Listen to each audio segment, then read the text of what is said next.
Magandang araw po sa inyong lahat. Ang kwentong mapapakinggan nyo ngayong araw ay tungkol sa batang si Luigi na palaging tinutukso sa kanilang baryo dahil sa kwento na siya ay anak ng isang tikbalang.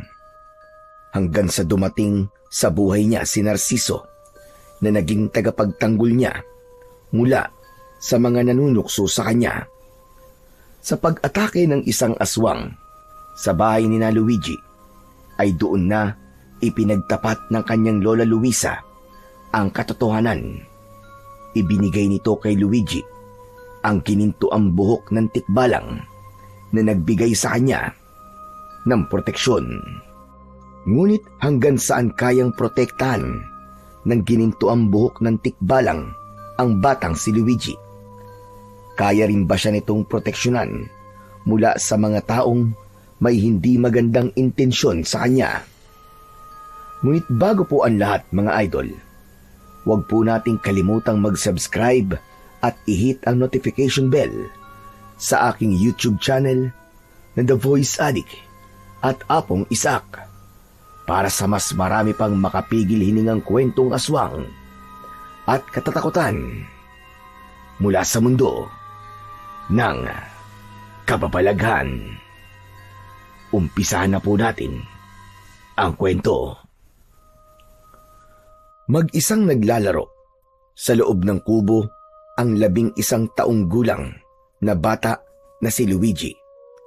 Nilalaro niya ang lumang laruang truck at robot na napulot niya sa basurahan nung isang araw. Mas masaya sana kung sa labas siya naglalaro kasama ang ibang mga bata, pero pinagbawalan na muna siya ng kanyang lola Luisa na makipaglaro sa mga bata sa baryo nila dahil madalas ay umuuwi siyang umiiyak dahil sa panunukso ng mga yon sa kanya. Maya-maya pa ay narinig ni Luigi ang pagtawag ni lola Luisa sa kanya mula sa likod ng bahay. Huminto muna siya sa paglalaro at pinuntahan niya ang lola niya na abala sa paglalaba sa tabi ng balon. Bakit po, Lola? Kumuha ka na nga muna ng pera roon sa bulsa ng palda ko na nakasabit sa likod ng pinto. Bumili ka ng 1 kilong bigas doon sa tindahan.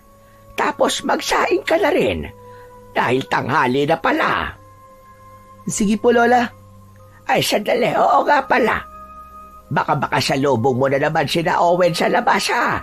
Tapos tuksuhin ka na naman. Ikaw na lamang ang umiwas. Lawakan mo na lamang ang pag-unawa mo sa mga batang hindi natuturuan ng magagandang asal ng kanilang mga magulang. Sige na. Kahit naman po anong iwas ko kina Owen, sila pa rin po ang lumalapit sa akin.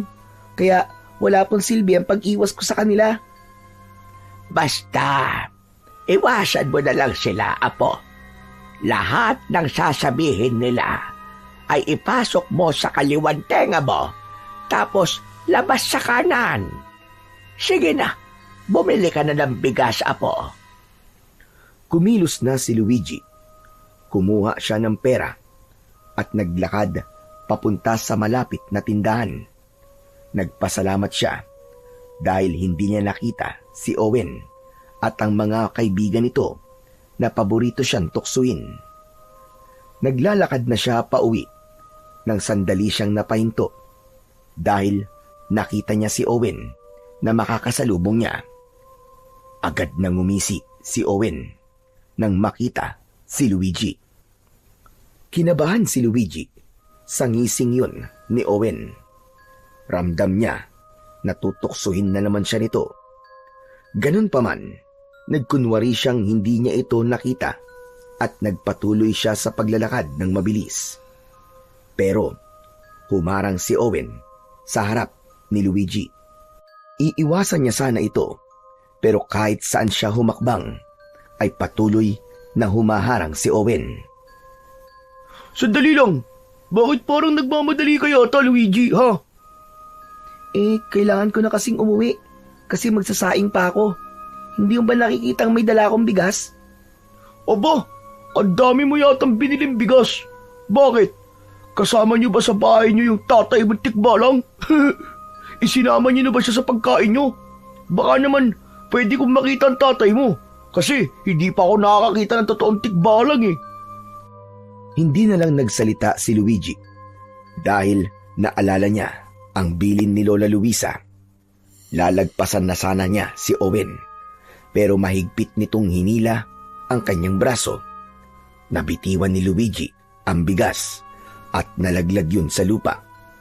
Nasira ang kinalalagyan na plastik ng bigas at kumalat yun sa lupa. Lagot! Ang bigas namin! Uy, hindi ko kasalanan yan ha. Ikaw ang nakabitiw sa bigas niyo. Kung di mo sana inila ang braso ko, hindi ko yan mabibitiwan. Talagang sinisi mo pa ako ha. Gusto mo ba lagyan kita ng black eye? Makaalis na nga dito. Baka magsumbong ka pa sa tatay mong tikbalang eh. Diyan ka na. Nagmamadaling umalis si Owen habang si Luigi naman ay yumukod at pilit na inilagay ang natapon na bigas sa sirang plastik. Lagot, yari ako kay Lola nito. Paniguradong pagagalitan niya ako. Si Owen talaga oh. Wala na siyang ginawang maganda.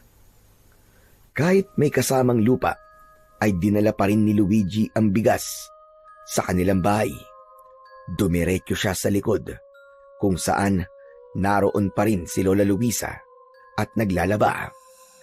Nanlaki ang mga mata ng matandang babae nang makita si Luigi. Naghugas ng mga kamay si Lola Luisa, saka lumapit sa batang si Luigi. Ano nangyari sa bigas natin? Lola, si Owen po kasi. Tinukso na naman po niya ako tapos nung aalis na po ako, ay hinila niya po ako sa braso kaya yun po. Nabitiwan ko po itong bigas. Sorry po Lola, hindi ko po sinasadya. Wala ka dapat na ihingi ng tawad sa akin. Ang Owen na yon ang may kasalanan. Ang mabuti pa siguro ay magpunta na ako sa bahay nila para maisumbong ko sa nanay niya. Dapat kasi na pagsasabihan ng batang yon at baka sakaling magbago pa ang pag-uugali. Wag na po Lola, wag na po. At bakit mo naman ako pinipigilan? Eh kasi po, papaluin si Owen ng nanay niya kapag nagsumbong po kayo. Nakita ko po kasi si Owen nung nakaraang araw na pinapalo po ng nanay niya sa labas ng bahay nila. May isang bata po kasi nagsumbong sa nanay ni Owen. Inaway po kasi ni Owen yung bata. Mabuti nga yun, para madisiplina siya. Tignan mo nga ang ginawa niya ngayon. Hindi na natin mapapakinabangan lahat ng bigas na pinabili ko sa'yo. Buti sana kung napakamura ng kilo ng bigas ngayon. Eh halos lahat ng bilihin ay tumataas ng presyo. Huwag na po kayo magsumbong sa nanay ni Owen, Lola. Bibili na lang po ulit ako ng bigas. Babawasan ko na lang po yung perang iniipon ko. Hindi ba? Ipambibili mo yun ng sapatos para sa susunod na pasukan. Ayos lang po, Lola. Hindi naman po malaki ang mababawas dun eh. Doon na lang po ako kukuha ng pambili ng bigas. Basta wag niyo na pong isusumbong si Owen sa nanay niya. Kahit po hindi maganda ang patrato niya sa akin at palagi niya akong tinutukso, eh ayoko naman po siyang masaktan ng nanay niya nang dahil lang sa akin. Ay, nako. Ikaw talagang bata ka. Napakabuti ng iyong puso. Hindi ako makapaniwala na kahit puro panunukso na ang nakukuha mo kay Owen, ay nagagawa mo pa rin siyang proteksyonan. Pero ito ang tandaan mo, Apo. Walang masamang maging mabuting tao. Pero dapat ay hindi mo rin hahayaan na abusuhin ka ng iba dahil sa ikaw ay mabait.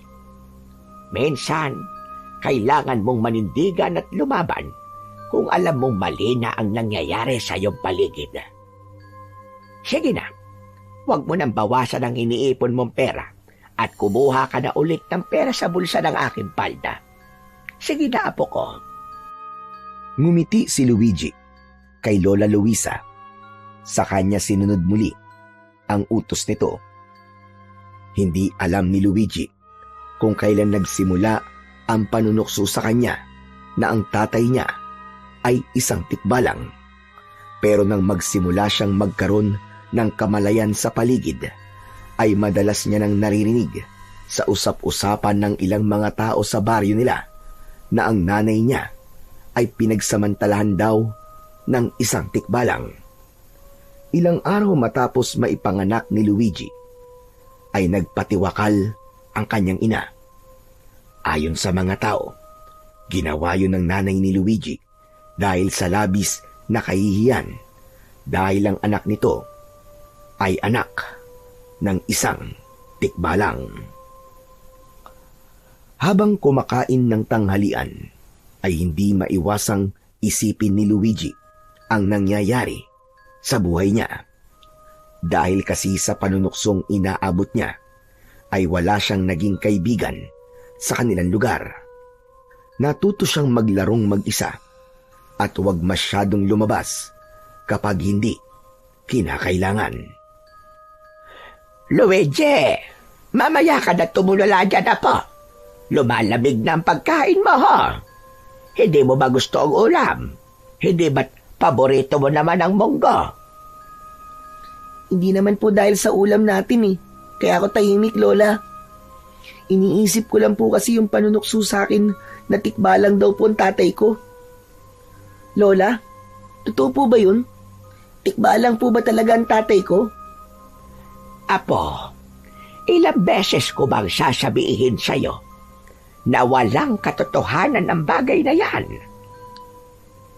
Kung hindi po totoo, bakit po nila ako tinutokso ng ganun? Saan po nila nakuha ang ganung kwento?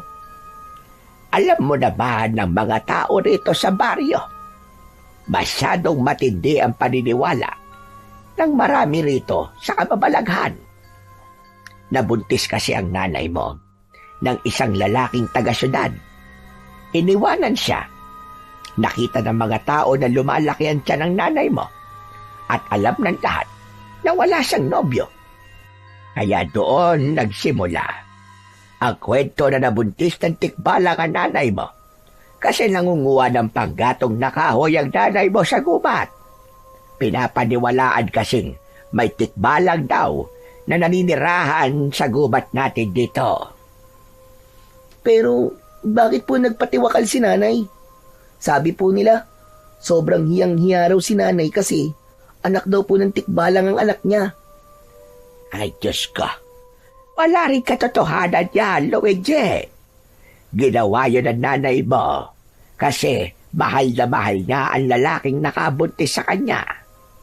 Hindi niya kaya na wala ito sa tabi niya. Kaya niya ginawa ang hindi dapat. Sa aking kamaniwala, Apo, at huwag sa ibang tao. Sadyang may mga taong walang magawa sa buhay, kaya ginagawa nilang miserable ang buhay ng ibang tao sa pamamagitan ng pagpapakalat ng hindi totoong kwento. Kaya mo bang mangako sa akin na simula ngayon ay hindi ka na maniniwala na anak ka ng tikbalang? Opo, nangangako po ako, Lola. Alam ko po na hindi kayo magsisinungaling sa akin kasi apo niyo po ako. At hindi ko kayang magsinungaling sa iyo dahil mahal na mahal kita, Apo.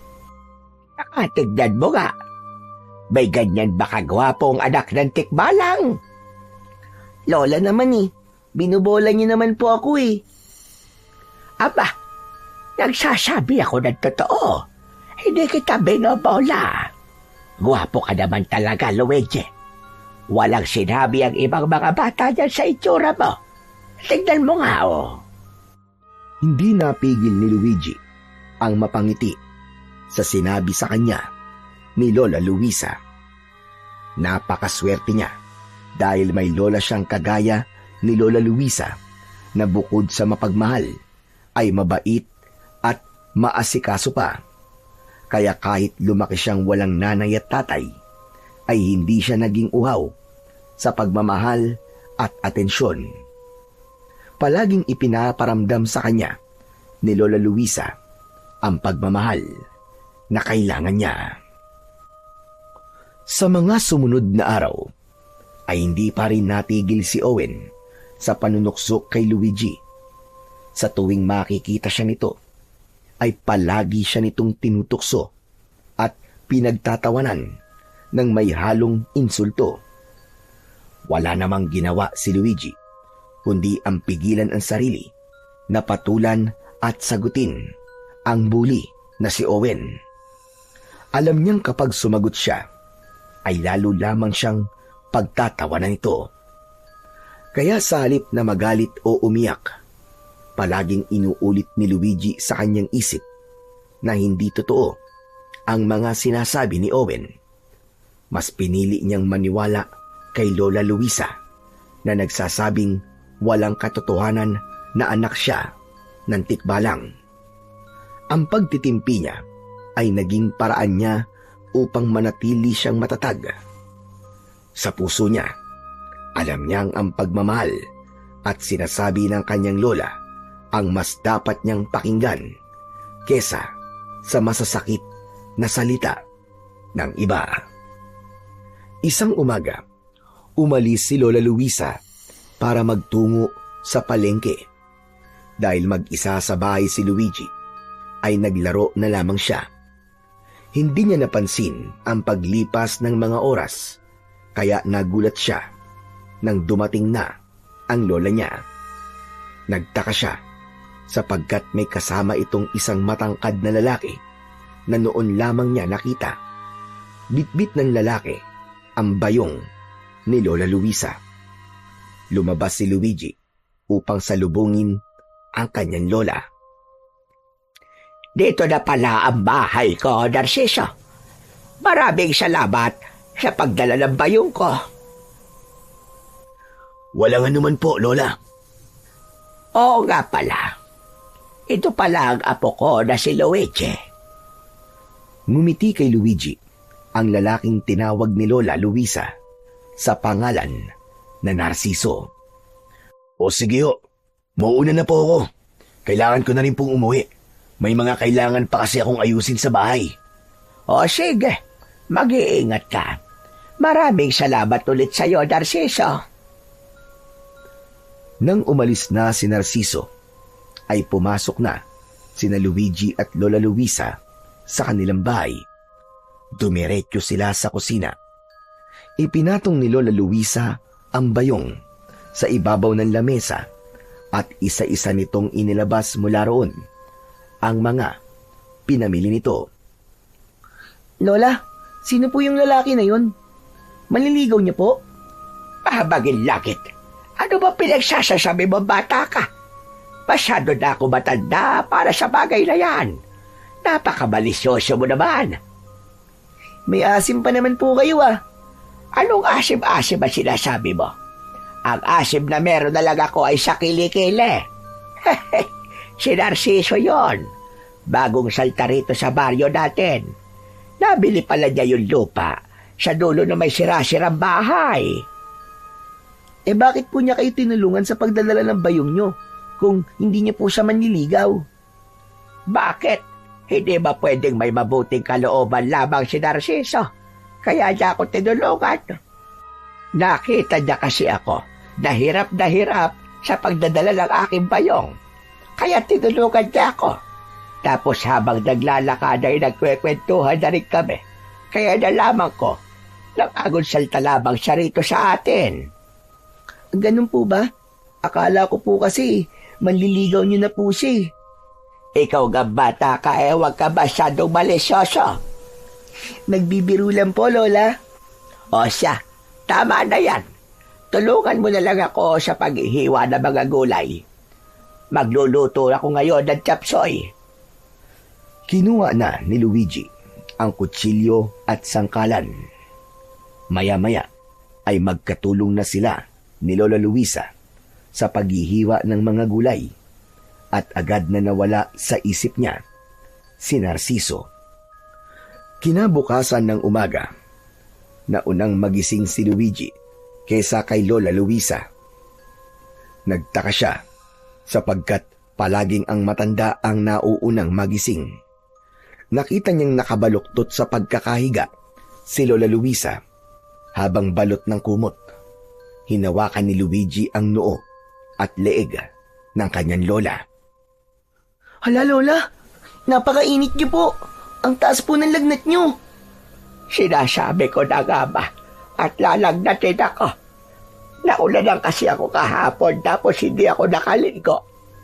Sandali, babangon na ako para makapaghanda ng almusal. Lola, wag na po. Ako na lang pong kikilos habang di pa po kayo magaling. Baka po mas lalong lumala ang lagnat niyo kapag nagkikikilos po kayo eh. O siya, sige apo. Bumili ka na lamang ng pandesal doon sa panaderia. Tapos dumaan ka kay Simang at manghingi ka doon ng dahon ng lagundi. Mabisa ang halamang gamot na yon para bumaba ang lagnat ko. Pasensya ka na sa akin na po. Agad na sinunod ni Luigi ang sinabi ni Lola Luisa. Kumuha siya ng perang pambili ng pandesal. Inuna niya ang pagbili ng tinapay bago siya nagtungo sa bahay ni Simang. Nanghingi siya rito ng dahon ng lagundi at pinayagan naman siya ng babae. Nang may sapat ng dahon ng lagundi si Luigi, ay agad siyang naglakad pauwi sa kanilang bahay. Habang naglalakad, ay narinig ni Luigi ang panunukso ni Owen na nasa likuran niya pala. Luigi, anak ng tikbalang! Tumakbo ka nga ng mabilis. Sige na, ipakita mo sa akin ang pagkakaroon mo ng dugong tikbalang. Hindi pinansin ni Luigi si Owen. Mas binilisan niya ang paglalakad. Ngunit bigla siyang tinapik ni Owen sa likod. Kaya hindi niya na napigilang huminto at harapin ito. Pwede ba wag ngayon, Owen? May lagnat si Lola Luisi. Kaya kailangan ko madala sa kanya ang mga gamot na to. Aba, bakit parang ang tapang mo yata ngayon ha? Huwag mo sabihin, napapalagan mo na ako. Hindi naman sa ganun, Owen. Kailangan ko lang talaga madala tong dahon ng lagundi kay Lola. Pasensya na kung nasigawan kita. Bakit kasi di mo nalang sabihin sa tatay mong tikbalang na pagalingin ang lola mo? Wala ba siyang kapangyarihan para magpagaling ng sakit? Hindi tikbalang ang tatay ko, Owen. Nabuntis ng taga-syudad ang nanay ko. Iniwan niya si nanay, kaya hindi nakita ng mga tao rito ang totoo kong tatay. Sinungaling! Hindi ba? Kaya nga nagpatiwakal ang nanay mo kasi nahiya siya. Sa bagay, kahit naman sigurong mabuntis ng tikbalang ganun din ang gagawin.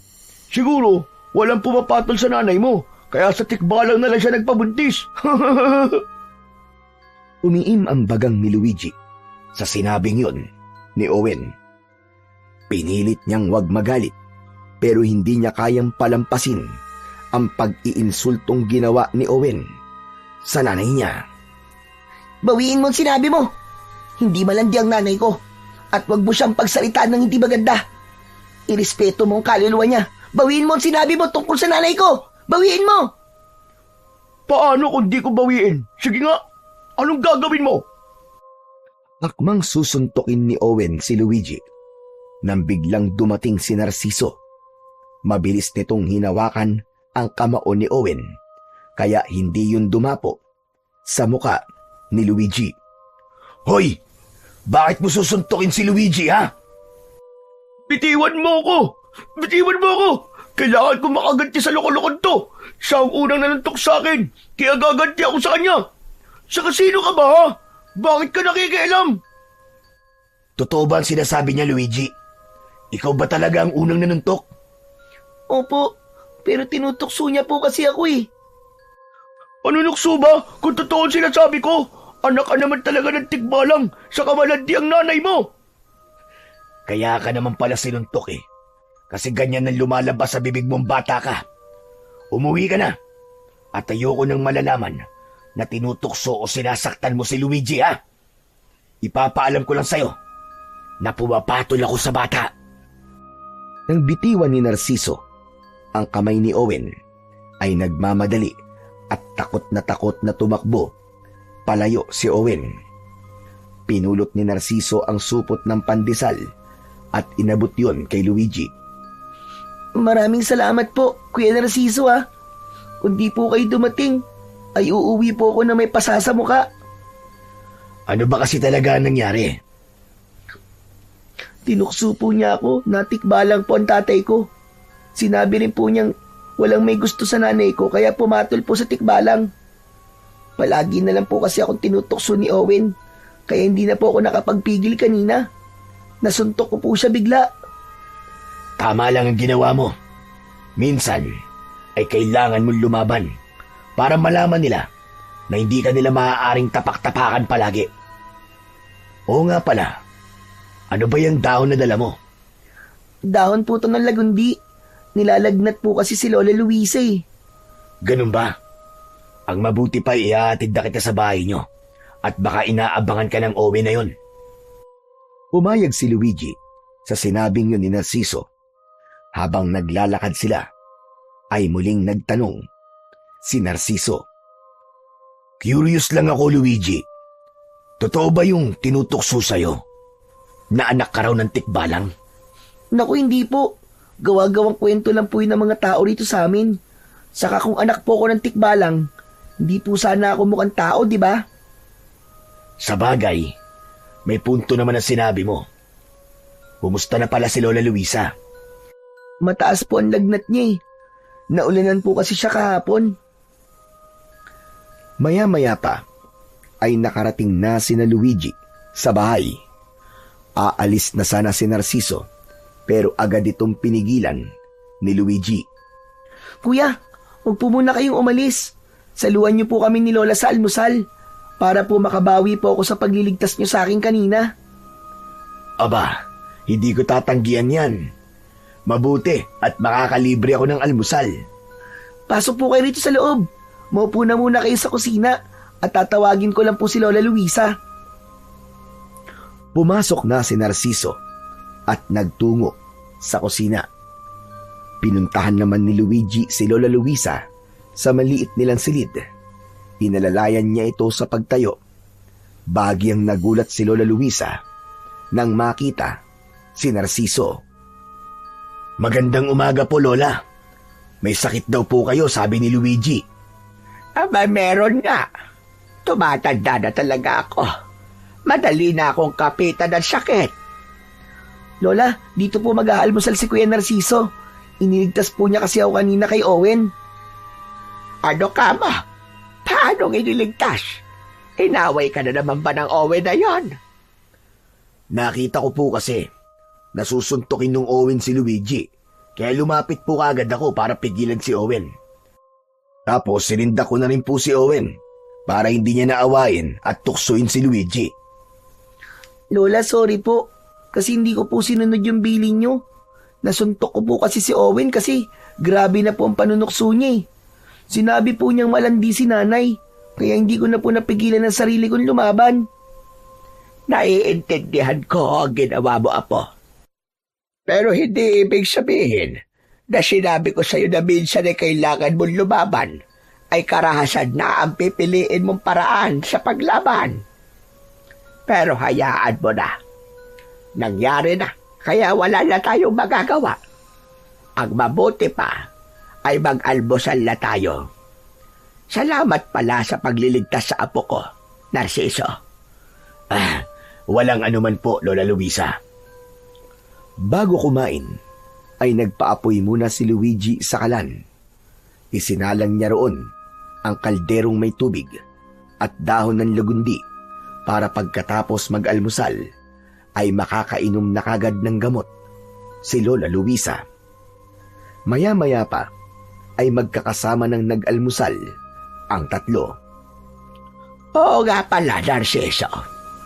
Bakit mo pala napiling manirahan dito? Masyado na po kasi magulo ang buhay sa Maynila. Kaya naghanap po ako ng lugar na malayo sa kabiasnan. At dito ako napunta. Anong magulo ang sinasabi mo? Mahirap pong ipaliwanag Mahaba pong kwento. Paano ang trabaho mo sa Maynila? Panigurado may trabaho ka roon. May maliit po akong negosyo roon. pero pinahawa ko po muna sa kapatid ko. Kaya kahit po nasa malayo ko, ay tiwala po ko na hindi babagsak ang negosyo ko. Mukhang maayos pala ang buhay mo. Nakakatuwa naman na pinili mong manirahan sa ganitong klase ng lugar. Maganda naman po rito sa baryo nyo, Lola eh. Tahimik pa. Hindi gaya sa syudad na napakaingay. Sa tingin ko nga po, dito na ako maninirahan talaga eh. Kahit wala pa akong 1 linggo rito, ay nagustuhan ko na po kagad dito. Tapos, eto nga po, nagkaroon po kagad ako ng kakilala. Kayo po, saka si Luigi. Maraming salamat po sa inyo.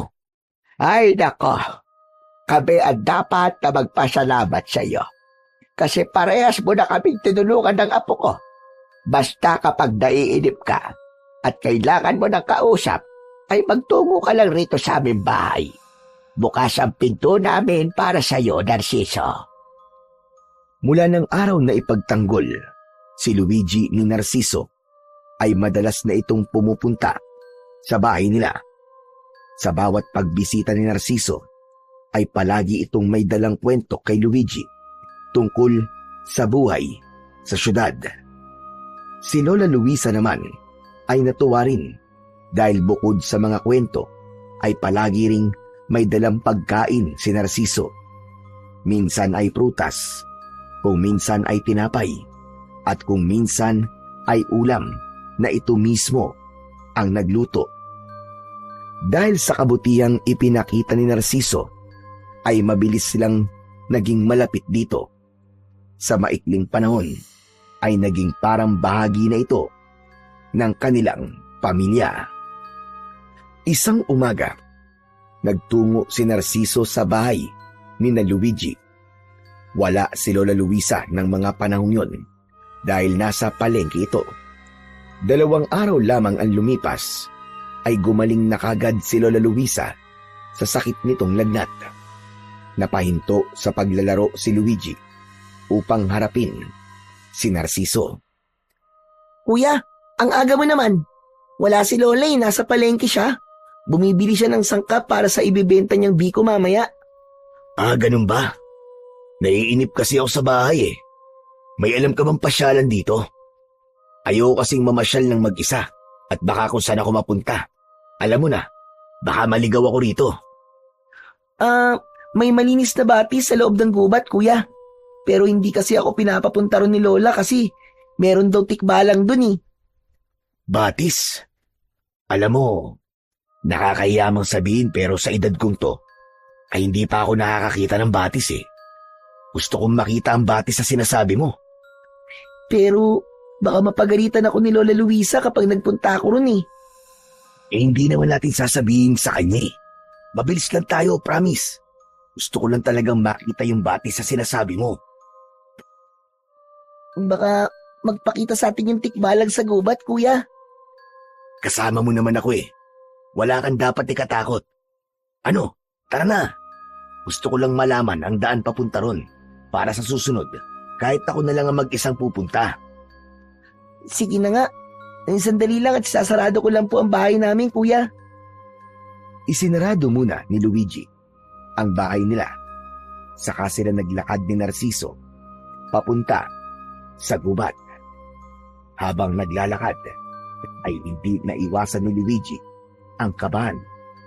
Noon pa man kasi ay mahigpit ng bilin ni Lola Luisa na huwag siyang magtutungo sa gubat dahil may nakita roong tikbalang. Ayon sa mga kwento, maraming tao na ang iniligaw ng tikbalang sa gubat. May iba na halos 1 araw na nawala bago nakabalik. Nang nasa loob na ng gubat sina Luigi, ay mas lalo siyang kinabahan. Nanlamig ang kanyang katawan.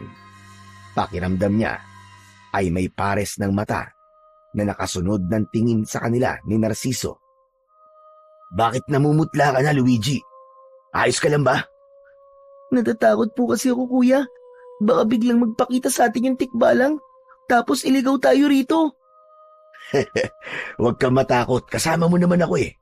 Saka hindi ba, ang sabi nila, kapag iniligaw ka raw ng tikbalang, ay baligtarin mo lang ang suot mong damit. Kapag iniligaw tayo ng tikbalang, edi ganun ang gagawin natin. Hindi naman po sigurado kung totoo yun. Pero Kuya Narciso, hindi ba galing ka sa Maynila? Naniniwala ka ba sa tikbalang? Oo naman. Bakit? Ang akala mo ba lahat ng nakatira sa Maynila ay hindi naniniwala sa mga nilalang kagaya ng tikbalang? Okay, sige. Sa'yo ko lang sasabihin to Kaya wag mong sasabihin kahit kanino, kahit kay Lola Luisa. Alam mo, Luigi, may third eye kasi ako Ha? Third eye? Nakakakita ka ng multo, Kuya? Hindi lang multo, pati mga elemento. Doon nga sa bahay ng kapatid ko sa Maynila, may nakatirang diwending puti. Minsan kapag mag-isa ako, kinakausap ko siya. Wow! Ang astig niyo pala, Kuya. Hindi ko alam na may ganyan pala kayong kakayahan. Kaya nga huwag kang matakot ngayon, kasi kasama mo ako. Kapag nakita ko yung tikbalang, kakausapin ko siya na huwag niya tayong sasaktan kasi wala naman tayong gagawing masama sa kanya. Dahil sa mga sinabi ni Narciso, ay agad na nawala ang takot ng batang si Luigi. Naging kampante na siya nang malaman niya ang kakaibang kakayahan ni Narciso. Makalipas ang ilang minuto, narating na ni Luigi ang batis na nasa loob ng gubat. Hindi ganun kalaki ang batis, pero napakalinaw ng tubig nun. May mga maliliit na isda na naninirahan sa batis. Bumakas ang pagkamangha sa muka ni Narciso. Wow! Napakaganda pala ng batis! Para tayong nasa paraiso, Luigi! Salamat!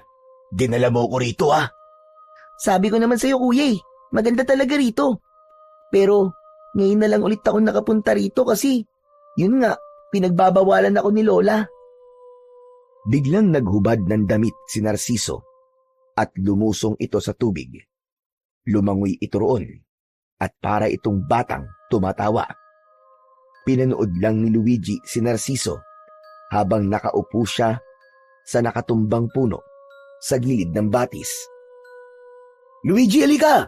Maligo ka na rin! Ang sarap ng tubig, ang lamig! Ikaw na lang, Kuya. Baka nasa bahay na si Lola.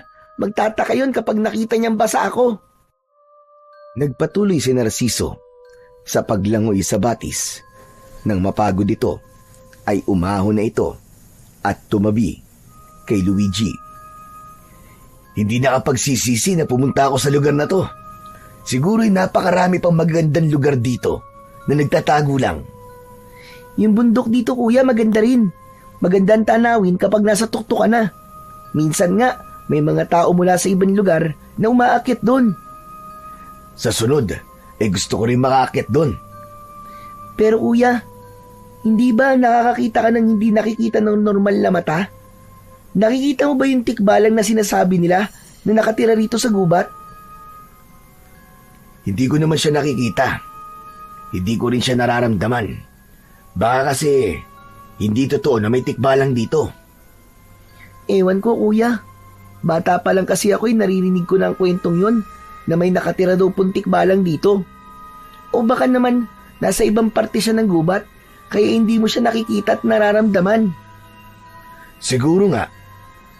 Pero dito sa paligid natin, wala siya rito. Teka, may tatanong pala ako sa iyo, Luigi. Tutal, nasa tikbalang na ang usapan natin. Ano po yun, Kuya? Paano nga kung totoong anak ka ng tikbalang? Anong mararamdaman mo? Ano? Hindi naman talaga ako anak ng tikbalang, Kuya . Paano nga lang, di ba? Kumbagay, kunwari lang. Ewan ko. Hindi ko alam kung paano ko sasagutin ang tanong mo, Kuya. Pero hindi talaga tikbalang ang tatay ko. Ang sabi ni Lola ay taong tatay ko.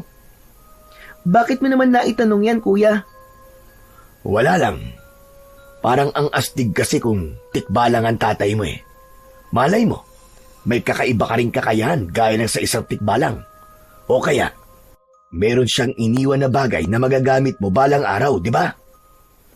Biglang natahimik ang batang si Luigi sa sinabing yun ni Narciso, ay bigla siyang napaisip na ano nga kaya ang mangyayari kung totoong anak siya ng isang tikbalang. Hindi nagtagal ay inaya na si Luigi ni Narciso na umuwi. Pagkarating niya sa kanilang bahay ay patuloy pa ring nag-iisip si Luigi tungkol sa pinag-usapan nila ni Narciso sa gubat. Kinagabihan, mahimbing nang natutulog si Luigi sa tabi ni Lola Luisa.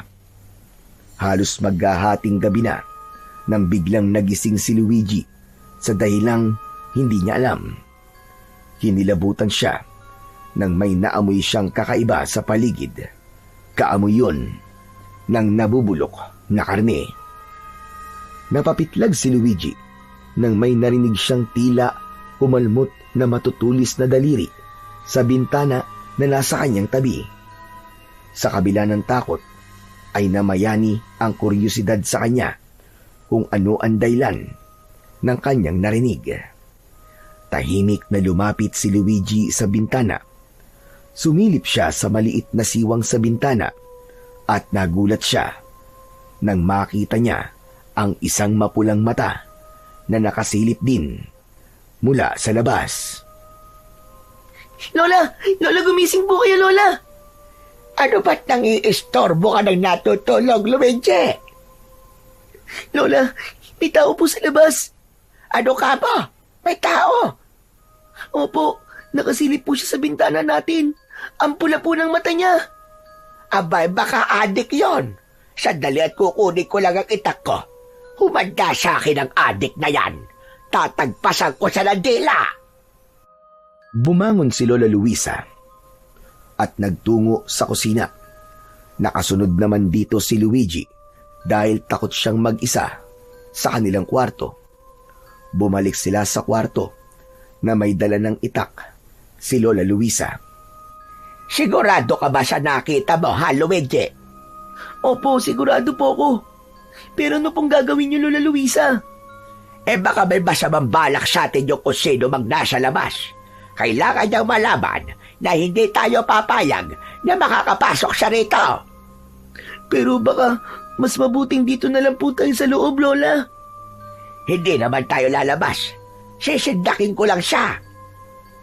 Inalis ni Lola Luisa ang kandado ng bintana at mabilis nito yung binuksan.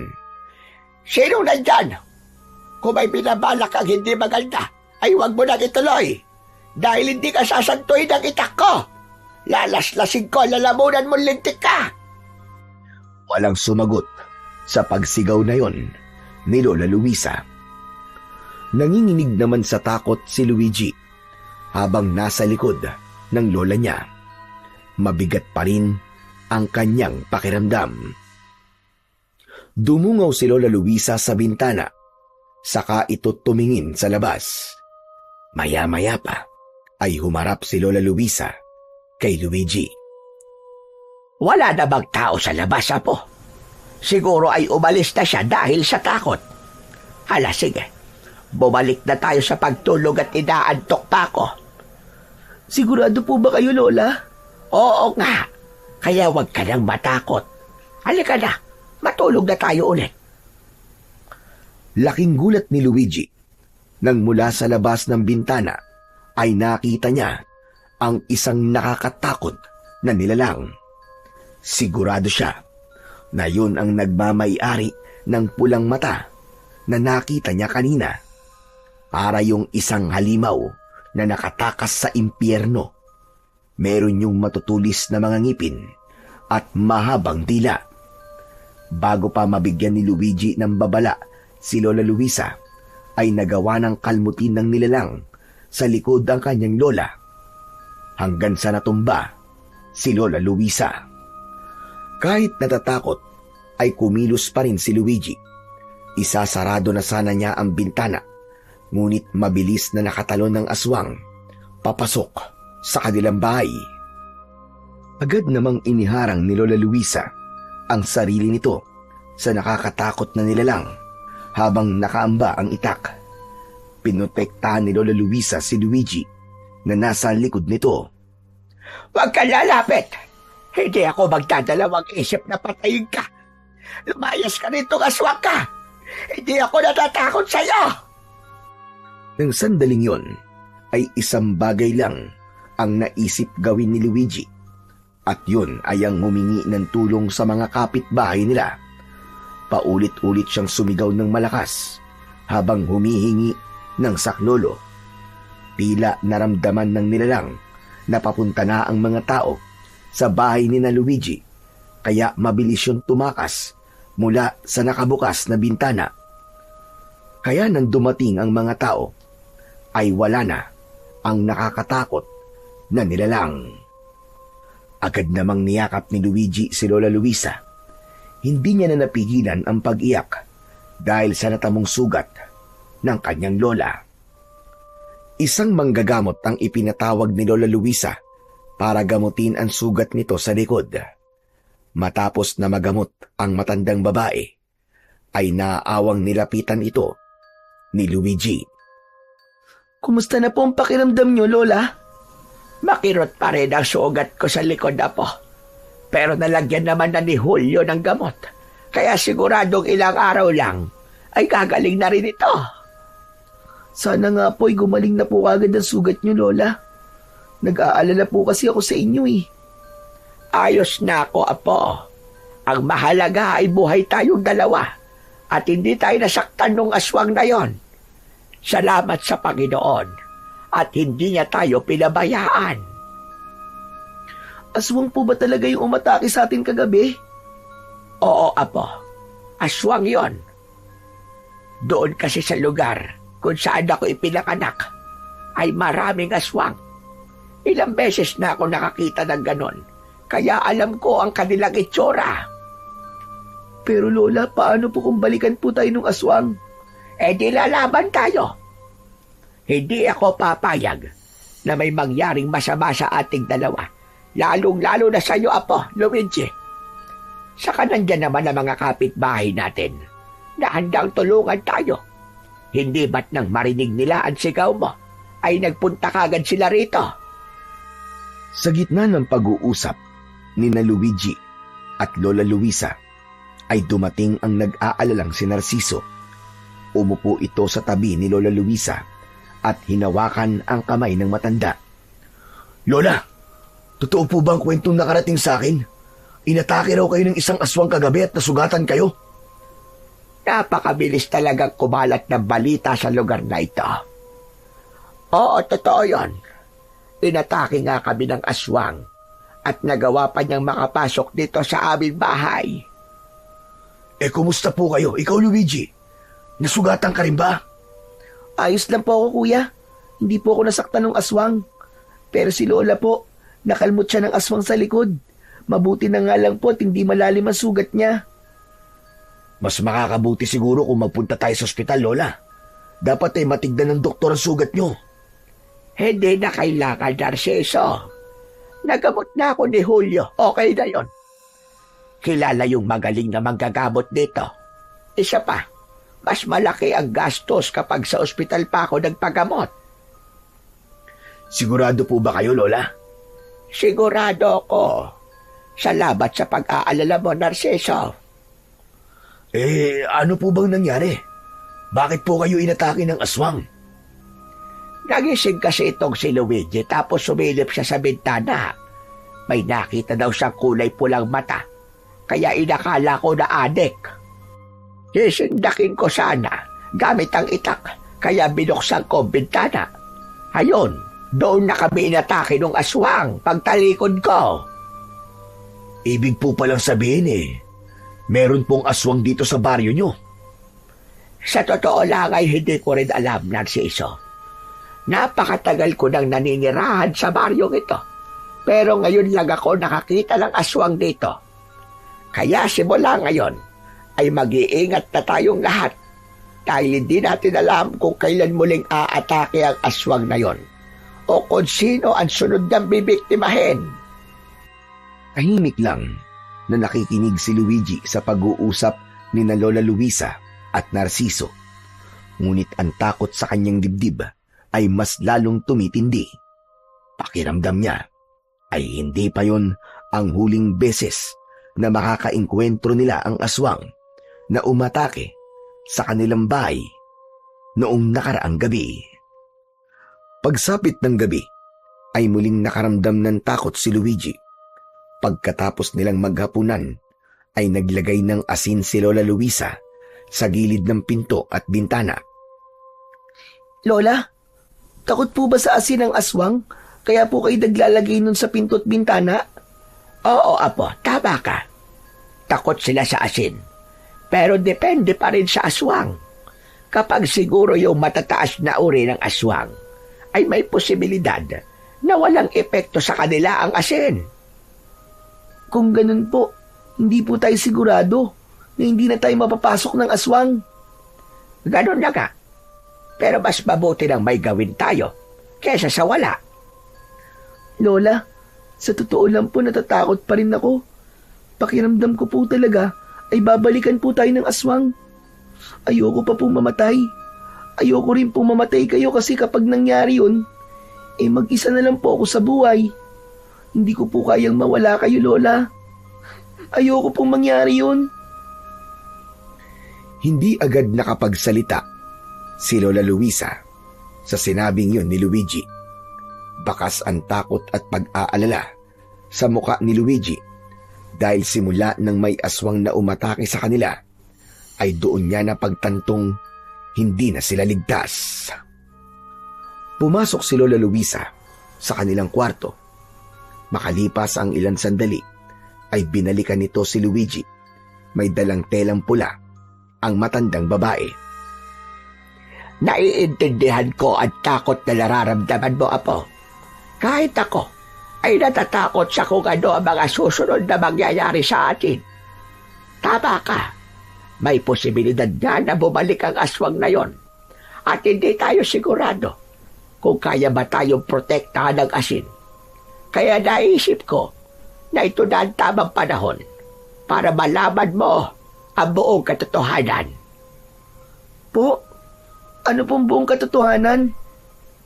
Ngayon pa lang ay humihingi na ako ng tawad. Kung ngayon ko lang ito sasabihin sa iyo, apo, Luigi.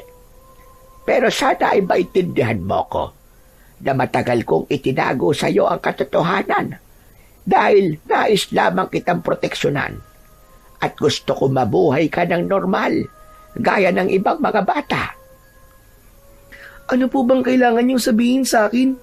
Kinakabahan naman po ako sa inyo, Lola. Apo, makinig ka. Totoo na ang tatay mo ay isang tikbalang. Ano po? Ang pangalan ng tikbalang na nakabuntis sa iyong ina ay Amaron. Hindi siya basta pangkaraniwan tikbalang, kundi siya ay isang hari ng mga tikbalang. Nagustuhan ni Amaron ang iyong ina. At kahit labag sa kalooban ng nanay mo, ay binuntis siya ni Amaron. Totoo rin na kaya nagpatiwakal ang nanay mo ay dahil sa kahihiyan. Hindi niya nakinaya ang mga naririnig niya mula sa mga tao. Kaya mas pinili niyang wakasan ang sarili niyang buhay. Hindi na malaya ni Luigi ang pagtulo ng kanyang mga luwa. Hindi niya akalain na ang mga panunuksong natatanggap niya ay isa palang katotohanan. Bakit ngayon niyo lang po sinabi sa akin yan? Gaya ng aking sinabi kanina, gusto kong lumaki ka ng normal. Ayokong isipin mo na iba ka sa mga batang nandito sa ating baryo. Pero dahil sa nangyaring pag-atake ng aswang sa atin, ay napagtanto kong wala na akong magagawa, kundi ang sabihin sa iyo ang totoo. Binuksan ni Lola Luisa ang pulang tela. Sa loob nun ay maraming hibla ng buhok na kulay ginto. Sa tansya ni Luigi ay 3 dangkal ang haba ng mga buhok. Ang buhok na ito ay ang ginintuang buhok ng iyong amang tikbalang. Siya mismo ang nagbigay sa akin ito, apo, matapos mamatay ng iyong ina. Ang sabi sa akin ng iyong tatay ay ibigay ko to sa iyo sa takdang panahon. Kailangan mo itong itali sa kahit na anong parte ng iyong katawan dahil ang ginintuang buhok na ito ang magbibigay sa iyo ng proteksyon laban sa mga aswang. Alam ni Abaron na magiging mainit ka sa mata ng mga aswang dahil ikaw ay kalahating tao at kalahating tikbalang. Alam ng mga aswang na kapag lumaki ka, ay kusang lalabas ang mga kakaiba mong kakayahan at magiging malaking banta ka sa mga aswang. Ang ibig niyo po ba sabihin, yung aswang po na umatake sa akin, ay ako talaga ang pakay niya? Gusto niya po niya akong patayin? Tama ka. Hindi ko alam kung paano nila nalaban na anak ka ng isang tikbalang apo. Pero sigurado ko na kumikilos na ang mga aswang para patayin ka bago ka pa tumuntong sa edad kung saan lalabas na ang mga kakayahan na meron ka dahil sa tatay mong hari ng mga tikbalang. Kaya simula sa gabing ito, kailangan mo nang isuot ang ginintuang buhok ng tikbalang bilang proteksyon mo sa mga aswang. Akin ang kaliwa mong braso, apo. Inilapit ni Luigi ang isa niyang braso kay Lola Luisa kahit naguguluhan pa rin siya. Mahigpit na itinali ni Lola Luisa ang ginintuang buhok ng tikbalang sa braso ni Luigi. Siniguri nito na hindi yun matatanggal ng basta-basta. May kakaibang naramdaman si Luigi. Tila may kung anong enerhiya ang bumalot sa buo niyang katawan. Tila ba may maliliit na bultahe ng kuryente na kumikiliti sa kanyang balat. Tandaan mo, huwag mong hahayaan na mawala ang buhok na yan sa iyong braso at huwag mo rin hahayaan na makuha yan sa iyo ng iba. Nagkakaintindihan ba tayo? Opo. Muli akong humihingi ng pasensya sa iyo, apo. Patawad ko ngayon ko lang sinabi sa iyo ang katotohanan. Ang akala ko kasi ay hindi darating ang ganitong pangyayari sa buhay natin. Hindi naman po ako galit sa inyo, Lola. Nagulat lang po ako pero naiintindihan ko po kayo. Masyado po kayong maraming nagawang mabuti sa akin, Lola, para magalit po ako sa inyo. Maraming salamat, Luigi. Napakabait mo talagang bata, apo. Mahigpit na niyakap ni Lola Luisa ang batang si Luigi. Bagamat nagulat si Luigi na anak siya ng isang tikbalang, ay masaya siya dahil sa wakas ay nalaman niya na ang buong katotohanan. Pakiramdam niya ay unti-unti nang nabubuo ang kanyang pagkatao sa gabing yun.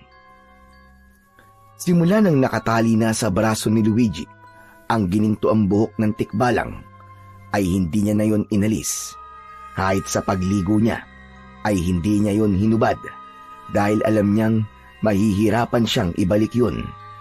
Napagtanto rin niyang totoo ang kapangyarihan ng buhok dahil nang nasa katawan niya na yun ay ramdam niyang may kung anong puwersa ang nagpoprotekta sa kanya. Isang umaga, inutusan si Luigi ni Lola Luisa na bumili ng toyo para sa lulutuin itong adobong manok. Habang naglalakad si Luigi, pagpunta sa tindahan, ay biglang humarang si Owen sa kanya. Hoy! Balita ko inatake raw kayo ng aswang ng lola mo, ah! Oo, buti na nga lang at buhay pa kami ni Lola. Nasugatan lang si Lola Luisa. Malamang, kaya kayo nakaligtas kasi tinulungan kayo ng tatay mong tikbalang. Ano, tama ba ako? Hindi mo alam ang sinasabi mo. Nakaligtas kami kasi tinulungan kami ng mga kapitbahay namin. Sus, pa-inosente ka pa eh. Pero mabuti na lang at nakita kita. Akala mo ba'y nakakalimutan ko na yung pagsuntok mo sa akin? Hindi pa ako nakakaganti sa'yo. Owen, pwede ba? Ayoko ng gulo. Pwes ako gusto ko. Hindi kita titigilan hanggat hindi kita nasusuntok. Sige, kung yan ang gusto mo at yan ang magpapagaan sa kalooban mo, pagbibigyan kita. Ibig mo ba sabihin, hayaan mo akong suntukin ka? Oo, Owen. Para makaganti ka na sa akin. Pero sana kapag nasuntok mo na ako, ay tigilan mo na ako ah. Sana hindi mo na ako tutuksuin. Pwede ba? Huwag mo akong inuutusan. Kaya kahit suntukin kita, itutuksuin pa rin kita. Pero magandang pumapayag ka sa gusto ko. Ngayon, humanda ka dahil mababasag yung pagbumuka mo. Asar na asar ako sa'yo. Ngumisi si Owen. Pinalagutok pa nito ang mga buto nito sa kanang kamao nito. Bumuelo si Owen at saka nito malakas na sinuntok sa panga si Luigi. Ngunit imbis na si Luigi ang masaktan, ay si Owen ang napasigaw dahil sa labis na sakit. Nagulantang si Luigi dahil wala siyang naramdamang sakit nang tumama ang kamao ni Owen sa kanyang panga. At mas lalo siyang nagulantang nang makita niyang nabali ang ilang daliri ni Owen na parabang sa bato ito sumuntok. Aray ko! Ang mga daliri ko! Isusumbong kita sa nanay ko! Humanda ka! Ha? Bakit mo ako isusumbong? Ikaw nga to sumuntok sa akin eh. Ikaw ang may gawa niyan sa sarili mo at hindi ako. Hindi! Siguro bigay ka na kapangyarihan sa tatay mong tikbalang, no? Isusumbong talaga kita, Luigi! Isusumbong kita! Owen, sandali lang! Hindi na nagawang tapusin pa ni Luigi ang kanyang sasabihin dahil tumakbong umalis si Owen habang umiiyak. Nabahala si Luigi dahil baka magkaroon ng gulo sa sandaling isumbong siya ni Owen sa nanay nito. Napahawak siya sa panganyang sinuntok ni Owen at labis pa rin ang kanyang pagtataka kung bakit hindi siya nakaramdam ng sakit nang suntukin siya doon ni Owen. Matapos bumili ng toyo, ay nakatulalang naglakad pa uwi si Luigi. Hanggang sa sandaling yun, ay pinag-iisipan niya pa rin ang nangyari. Inabot niya kay Lola Luisa ang toyo at naupo siya sa upuang nasa kanilang kusina. Bakit naman ang tagal mo yata bumili? Narinig ni Luigi ang tanong ng kanyang Lola Luisa, pero dumaan lamang yon sa tenga niya. Nanatili siyang nakatulala at tila wala sa sarili. Luigi, apo, ano ba nangyari sa'yo at nakatulala ka dyan? Huwag mo sabihin, inaway ka na naman o tinukso ka na naman ni Owen. Hindi po, Lola. Bakit nakatulala ka simula na dumating ka? Sobrang init po kasi sa labas eh. Medyo sumakit po ang ulo ko. Napakainit na ka ng panahon ngayon at Abril na. Magpahinga ka na lang muna dyan, apo. Ako naman ay isasalang ko na itong adobo para makakain na tayo. Siguradong masarap ito. Nagtungo si Luigi sa sala at naglaro ng kanyang mga lumang laruan. Pero wala roon ang atensyon niya, kundi sa kasagutan kung bakit hindi siya nasaktan sa pagsuntok sa kanya ni Owen. Hanggang sa nakita niya si Owen na papunta sa bahay nila. Umiiyak ito habang kasama ang nanay nitong si Petra na ang itsura ay parang susugod sa gera. Luisa! Luisa! Ilabas mo ang apo mo! Ilabas mo! Abay, sandali. Si Petra ba yon? Abay, bakit pala siyang kalabaw na nagwawala? Labis na kinabahan si Luigi nang lumabas si Lola Luisa para kausapin sina Owen at Petra. Petra, ano't sumisigaw ka? May problema ba? Meron! At malaki ang magiging problema nyo ngayong araw. Nasa na ang apo mong anak ng tikbalang? Ilabas mo siya! Teka, sandali. Hindi tayo magkakaintindihan kung mag-hysterical ka dyan. Ano ba kasing nangyari? Bakit parang galit na galit ka yata sa apo ko? Hindi lang ako galit sa kanya, kundi sobrang galit na galit. Tignan mo ang kamay ng anak ko. Nabalian siya ng 3 daliri. Alam mo ba kung sino may gawa nito? Walang iba kundi ang apo mong si Luigi. Kaya ilabas mo siya. Babalian ko rin siya ng daliri. Bilisan mo at nanggigigil na ako ng sobra. Huminahon ka muna, Petra. Baka mamaya himatayin ka dyan bigla. Pero sa tingin ko, ay hindi yan magagawa ng apo ko. Kilala ko si Luigi. Alam niya na masama ang manakit ng kanyang kapwa. Anong hindi magagawa sinasabi mo? Ginawa na nga niya. Kaya ilabas mo siya. Ilabas mo. O baka gusto mong ako mismo ang pumasok sa bahay niyo para mahila ko sa palabas? Sige, subukan mo gawin yan at boboksingin talaga kita. Kita mo na. Parehas kayo ng apo mo.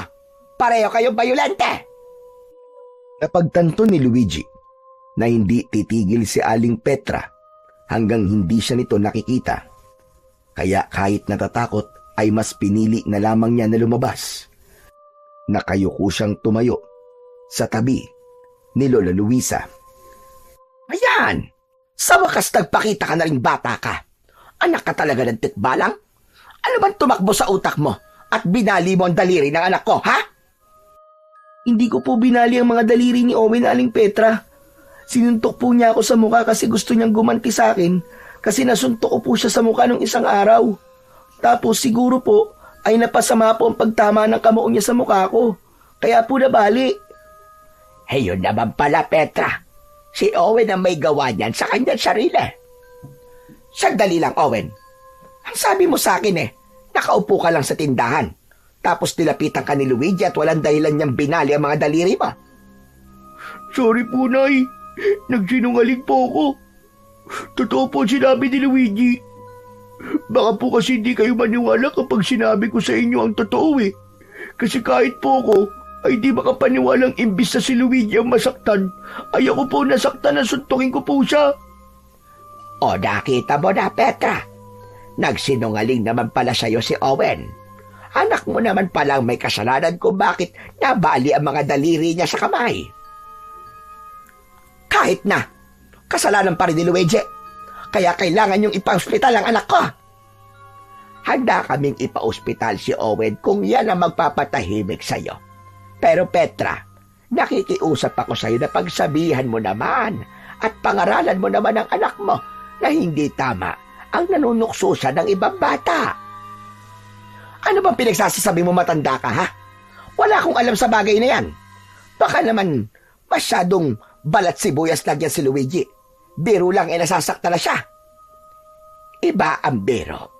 Iba rin ang panunukso. Ang biro ay nakakatawa, habang ang panunukso ay nakakasakit. Mabait ang apo ko, Petra. At hindi siya dapat nakakaranas ng matinding panunukso mula sa anak mo. Alam mo bang kung anong klaseng bigat ang dinadala ni Luigi dahil sa paulit-ulit na panunukso ni Owen sa kanya? Magbaga salita, malalim yan kung makasugat. Kung patuloy mo yang hahayaan si Owen, baka hindi lang si Luigi ang masaktan, kundi pati na ang kinabukasan ng anak mo. Dahil kung lumaki ang anak mo na iniisip na tama ang panunukso at pang-aapi, anong klaseng tao kaya ang magiging siya pagdating ng araw? Napatahimik si Petra at hindi agad nakasagot. Tila napahiya ito, kaya hindi na nito alam ang sunod na sasabihin. Hanggang sa walang imik na hinila ni Petra si Owen palayo sa bahay ni na Luigi. Grabe, ang galing niyo po, Lola. Napaalis niyo po si Aling Petra. Ano na sinasabi ko sa'yo na paglaban na po? Hindi mo sila kailangan saktan ng pisikal. Bagkos, kailangan mo silang sampalin ng katotohanan. Ngayon, tayong dalawa naman na mag-uusap. Sumunod ka sa akin sa loob.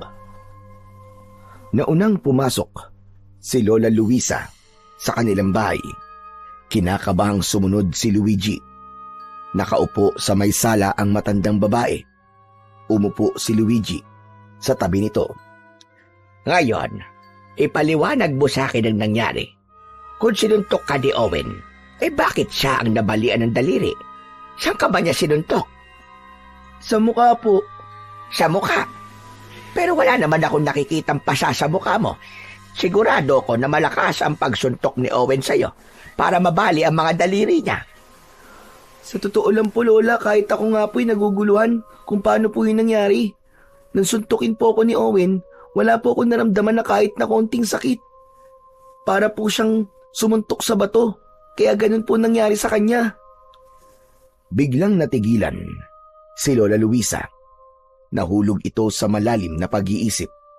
Hindi nagtagal ay nanlaki ang mga mata ng matanda. Nagtaka si Luigi nang biglang hawakan ni Lola Luisa ang braso niya kung saan nakatali ang ginintuang buhok ng tikbalang. Hindi kaya ang buhok na ito ng tikbalang ang dahilan kung bakit gano'n na nangyari? Ano pong ibig niyong sabihin, Lola? Wala ka bang naramdamang kakaiba sa katawan mo? Simula nang itali ko ito sa iyong braso, Apo. Meron po. Pakiramdam ko po ay may parang enerhiya po na nakapalibot po sa buong katawan ko. Ganun pong nararamdaman ko kahit ngayon. Kung ganon, hindi lang sa aswang ang proteksyon na meron ka, kundi sa mga tao rin nasasaktan ka. Diyos ko, kabangha-mangha naman ang bagay na ito, Apo. Amaron, kung naririnig mo ako, maraming salamat sa kapangyarihan na ibinigay mo sa iyong anak. Salamat dahil hindi na ako mag-aalala na may mangyayaring masama sa kanya. Pero Lola, natatakot po ako. Paano po kung ipagkalat po ni na Aling Petra at Owen ang nangyari? Baka po magtaka ang mga tao kung bakit hindi po ako nasasaktan. Baka po malaman nila na totoong anak ako ng tikbalang. Hayaan mo sila. Hayaan mo kung anong sasabihin sa'yo ng mga tao. Pwede naman tayong tumanggi at sabihin na sila ay nagsisinungaling. Basta ang importante ay may proteksyon ka na sa lahat ng gustong manakit sa'yo, Apo. Pero sandali lang, gusto kong masubukan kung totoo nga ang proteksyon na meron ka. Po? Paano po? Laking gulat ni Luigi nang bigla siyang sinampal ng malakas ni Lola Luisa. Pero hindi siya natinag at wala siyang naramdamang kahit katiting na sakit. Lola, bakit niyo po ako sinampal? Aray ka! Tinesting ko lang naman kung masakit. Ano? May naramdaman ka ba sakit? Wala po. Ay nako, totoo nga. Ngayon ay kampante na ako kahit paano. Hindi na ako masyado matatakot kahit bumalik pa rito yung aswang para patayin ka. Kasi hindi ka niya mapapatay. Tama po kayo, Lola. Pero paano po kayo? Anong paano ko? Di ba, Lola? Wala po kayong gininto ang buhok ng tikbalang? Paano po kapag kayo ang sinaktan ng aswang? Huwag mo kong intindihin, Apo. Kaya kong protektahan ang aking sarili. Ano po kaya kung hati na lang po tayo rito sa buhok ng tatay ko? Hindi maaari ang naiisip mo, Apo. Natatandaan ko na sinabi sa akin ni Amaron na tanging ikaw lamang ang pwedeng gumamit niyan dahil may dugo ka niya. Kaya para talaga sa'yo yan, Luigi. Biglang natahimik si Luigi sa sinabing yun ni Lola Luisa. Hindi na alis sa kanya ang pag-aalala para sa kanyang lola hanggang sa napagtanto niya na kung sakaling muling umatake ang aswang sa kanila ay kailangan niyang protektahan si Lola Luisa dahil siya ang may kakayahang labanan ang aswang na yon. Simula nang mapatunayan ni Luigi ang kapangyarihan ng ginintuang buhok ng tikbalang ay doon niya napatunayan na mahal siya ng tatay niya na si Amaron. Dahil siniguro nito na magiging ligtas siya sa mga aswang na nanaisin siyang saktan at patayin. Kaya naman, nagkaroon siya ng kagustuhan na makilala o makausap kahit sandali lamang ang kanyang tatay na hari ng mga tikbalang. Isang gabi, habang nag-aayos ng higaan si Lola Luisa, ay nakatingin lang rito si Luigi. Nag-iipon siya ng lakas ng loob para sabihin sa kanyang lola ang bagay na ilang araw niya nang nais sabihin. Luigi, Apo, maayos na itong higaan natin. Maaari ka nang humiga. Ako naman ay maglalagay lang ng asin sa mga bintana at pinto. Lola, may itatanong po sana ako sa inyo eh. Ano ba yon? Parang ang seryoso mo naman masyado. Huwag po sana kayong magagalit ha. Pero, pwede ko po bang makilala ang tatay ko? Naiintindihan ko kung bakit gusto mo siya makilala, Apo. Pero apo, hindi ko alam kung ano maaaring mangyari kapag nakilala mo siya. Bakit po? Ano po bang pwedeng mangyari kapag nagkita po kami? Hindi ako sigurado. Pero natatakot ako na baka kunin ka niya sa akin, apo, at dalhin ka niya sa mundo nila. Alam mo naman na ayoko mawalay ka sa akin. Pero hindi naman po ako sasama sa kanya kung sakali, Lola. Gusto ko lang po talaga siyang makita. Yung tikba lang po ba na nakatira sa gubat? Yung po ang tatay ko? Oo, siya nga, apo. Isa talaga sa dahilan kung bakit hindi kita pinapapunta sa gubat ay dahil makita ka ng tatay mo at sapilit ang kanyang kunin. Pakiramdam ko po kasi, hindi pa rin po buo ang pagkatao ko kasi hindi ko man lang siya nakikita. Hindi ko nga po nakita ang nanay ko tapos pati po ang tatay ko, hindi ko pa rin po pala makikita. Hayaan mo. Marahil kung talagang iaadya ng nasa itaas, ay magkikita kayo ng tatay mo. Basta kung sakaling mangyari ang bagay na yon, ay huwag kang sasama sa kanya, apo, ha? Kahit anong ipangako o sabihin niya, ay huwag kang masisilaw. Pangako po, hindi po ako sasama sa tatay ko. Dito po sa mundo ng mga tao ang mundo ko, Lola. Saka hindi ko rin po kayang mawala kayo sa tabi ko. Gusto ko, habang buhay po tayo magkasamang dalawa. Hay, nako. Napakalambing talaga nitong apo kong ito. O siya, tama na. At baka magkaiyakan pa tayo rito. Mahiga ka na para matulog na. Matapos yun, ay humiga na si Luigi sa papag. Sa kabila ng sinabi ni Lola Luisa, ay hindi pa rin nawala ang kagustuhan niyang makilala ang kanyang ama.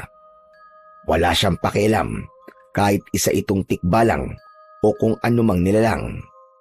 Para kay Luigi, ay tatay niya pa rin ito. At kung hindi dahil dito, ay hindi siya mabubuhay sa mundo. Sa mga sumunod na araw, ay nagsimulang lumaganap ang takot sa buong baryo ni na Luigi dahil sa mga natagpo ang bangkay ng tao sa kung saan-saan. Sa itsura ng mga bangkay ay marami ang nagsabi na aswang ang may kagagawan nun. Dahil sa mga insidenteng yun ay naging maingat na ang lahat. Wala nang lumalabas ng bahay kapag sumasapit na ang dilim. Ang dating payapang baryo ay napalitan ng katahimikan na puno ng pangamba at kilabot. Isang umaga, habang nagwawalis si Luigi sa harapan ng kanilang bahay, ay biglang dumating si Narciso. Kuya, ang tagal mong di nagpakita. Saan ka pala nagpunta? Sa Maynila. Tinignan ko kasi yung negosyo ko. Oo nga pala, nasa si Lola Luisa? Wala siya rito eh. Nagtitinda ng biko. Ganun ba?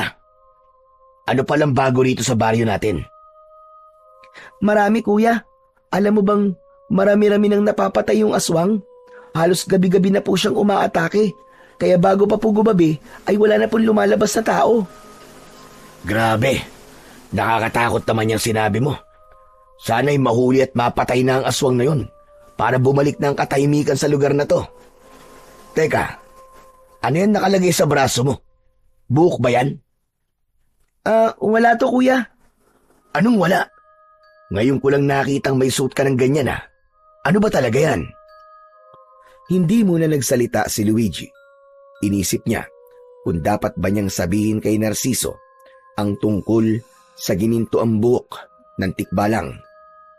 Wala lang to talaga, kuya. Ibinigay lang sa akin to ni Lola pero hindi ko alam kung para saan. Mukhang magandang pulseras naman at kakaiba. Kaya hindi ko po hinuhubad. Ganun ba? Akala ko kasi kung ano na yan eh.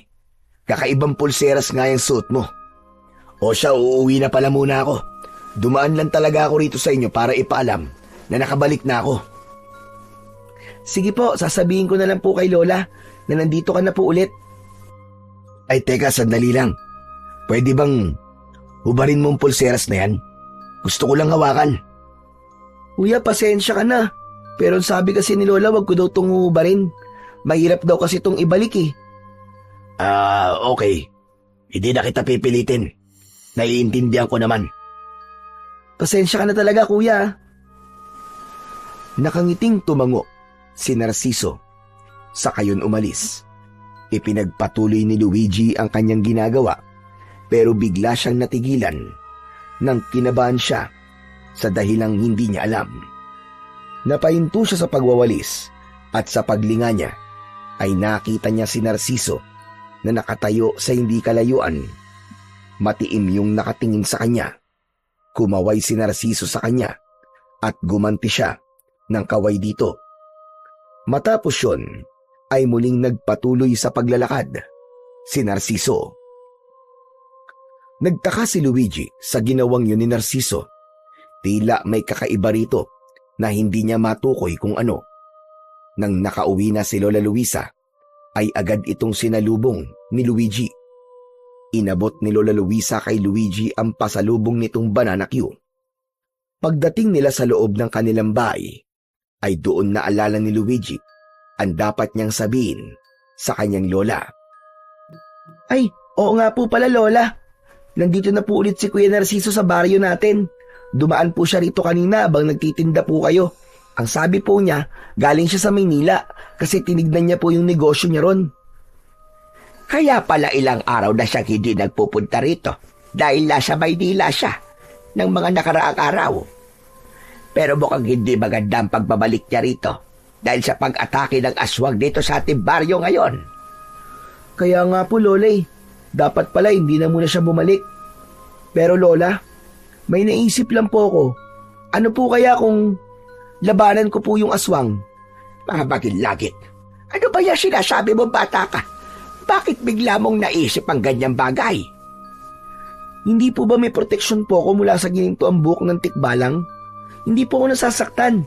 Ibig sabihin, meron din po akong kakayahan na makipaglaban dun sa aswang. Nag-aalala na po kasi ako sa mga tao rito sa baryo natin. Hindi po natin alam kung sino po ang susunod na papatayin ng aswang na yon. Habang hindi po kasi namamatay yung aswang na yon, paniguradong madadagdagan at madadagdagan pa po ang mga biktima niya. Tama ka naman sa sinabi mo. Pero hindi ibig sabihin na may proteksyon ka sa mga aswang o kahit anong klase ng nilalang na mananakit sa'yo, ay ikaw nang makikipaglaban sa aswang, apo. Hindi ako pumapayag, Luigi. At bilang lola mo, gusto ko na sundin mo ako. Paliwanag. Pero Lola, hindi niyo po ba naisip na baka kaya ibinigay po ni tatay sa akin ang gininto ang buhok ng tikbalang ay alam niya po na mangyayari ang lahat ng to? Na hindi lang ako ang dapat na proteksyonan ng gininto ang buhok, kundi ang buong baryo. Wala na pero. Hindi ako sakayon sa gusto mong mangyari, Luigi. Huwag mo't subukan suwayin ako dahil talagang magagalit ako sa'yo ng todo. Nagkakaintindihan ba tayo? Napayuko si Luigi at hindi niya agad nasagot ang kanyang lola Luisa. Ano, Luigi? Nagkakaintindihan ba tayo? Sumagot ka. Opo, Lola. Susundin ko po kayo. Pinapataas mo ang high blood ko sa pinagsasasabi mong bata ka. Grabe ka, Lola. May high blood ka na, may pinapataas pa talaga. Ay, wala kang pakialam. Oo nga pala. Marami-raming biko ang natira sa mga paninda ko.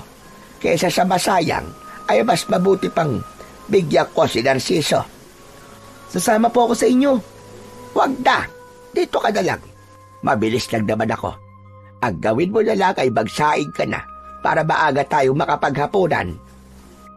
Hindi na pinilit ni Luigi na sumama kay Lola Luisa sa pagpunta nito sa bahay ni Narciso. Habang inihahanda ng matanda ang dadalihing biko kay Narciso, ay nagsimula ng magpaapoy sa kalan si Luigi. Hindi nagtagal ay umalis na si Lola Luisa. Muling pinag-isipan ni Luigi ang nangyayari sa kanilang baryo at ang kagustuhan niyang harapin ang aswang.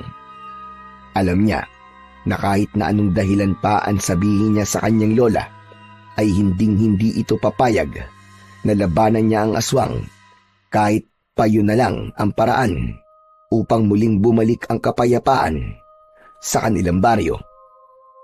Unti-unti nang kumakalat ang dilim sa buong paligid. Tapos nang magsaing si Luigi, pero hindi pa rin bumabalik si Lola Luisa ng mga sandaling yon. Medyo kinakabahan na si Luigi dahil mag-iisang oras na simula nang umalis ang lola niya. Nakatayo siya sa may pintuan habang hinihintay ang pagbabalik ng kanyang lola, Luisa. Grabe, kanina pa si Lola. Nasaan na kaya siya? Bakit hindi pa rin siya bumabalik hanggang ngayon? Ang sabi niya, mabilis lang daw siya doon kay Kuya Narciso. Ano na kayang nangyari sa kanya? Nasaan na kaya si Lola? Naisipan ni Luigi na sundan na si Lola Luisa sa bahay ni Narciso. Pero paalis na sana siya nang biglang dumating si Owen. May dala yung isang pinggan na may laman na mainit na pansit. Luigi, teka sandali lang. May bibigay ako. Ang birthday ko kasi ngayon eh. Nagluto si nanay ng pansit na maraming kikyam. Ang sabi niya, dalang ko daw kayo ng lola mo. At saka ano eh. Saka ano, Owen? Saka, ang sabi ni nanay ay humingi daw ako ng sorry sa'yo sa mga panunukso at pangaaway ko sa'yo. Sana, Luigi, mapatawad mo pa ako ha. Napalo ako ni nanay nung nagsumbong ako sa kanya nang mabalian ako ng mga daliri. Tapos pinagsabihan niya rin ako na tama ang mga sinabi ni Lola Luisa, na mali ang manukso at hindi ko pwedeng gawing normal ang panunukso ko sa'yo. Sorry talaga, Luigi ah. Wala na sa akin yun, Owen. Ang mahalaga ay napagtanto mo na mali ang ginagawa mo. Salamat pala dito sa pansit ha. Saka happy birthday sa'yo. Teka, wala bang lason to? Uy, wala ah. Promise, walang lason yan. Biro lang. Kinuha ni Luigi ang pansit mula kay Owen. Dinala niya yon sa kusina ng kanilang bahay at tinakpan niya ng isa pang pinggan para hindi dapuan ng langaw. Paglabas niya ay naroon pa rin si Owen. Oh, Owen, nandiyan ka pa? May kailangan ka pa ba? Yung pinggan namin. Ay, oo nga pala. Pero pwede bang bukas ko na lang ibalik? Pupuntahan ko pa kasi si Lola Luisa sa bahay ni Kuya Narciso eh.